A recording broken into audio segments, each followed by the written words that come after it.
Our study today comes from Isaiah chapter 12, the first 3 verses. And in that day you will say, O Lord, I will praise you.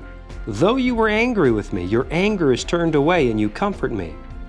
Behold, God is my salvation. I will trust and not be afraid.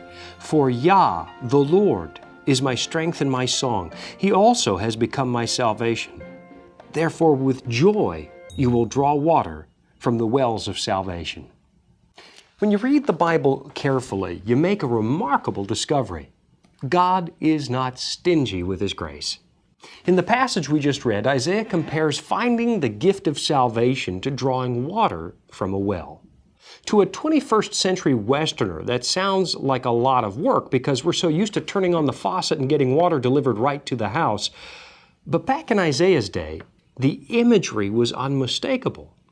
In a lot of the world, particularly in the Middle East, water was something of a scarce commodity. People who owned a well protected it with their very lives. And kind of like the churches in Europe in past generations, wells often formed the focal point for a community. On a hot, dusty day, having access to a good well not only meant refreshment, it often meant survival.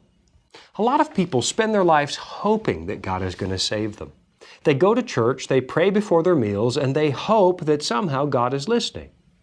But a mediocre drudgery of a spiritual experience is often an indicator that we haven't really understood just how massive the gift of salvation really is. God compares it to thirsty people having a party beside a well. Here's a little exercise you might find useful the next time you're doubting God's forgiveness in your life. Picture yourself standing next to a well on a hot summer day, and not just sipping a little water from a teaspoon. Picture yourself getting drenched by a bucket of cool water, and picture the instant relief you get from cooling down. That's what God's salvation is like. He wants you to feel that much relief because He delights in being your strength and your song. Listen, when we doubt God's forgiveness, it's because there are forces at work in this world that don't really want you to know how good and generous God really is. They would rather have you think of God as punishing and severe. And that's why so many people think of God as being stingy with His grace.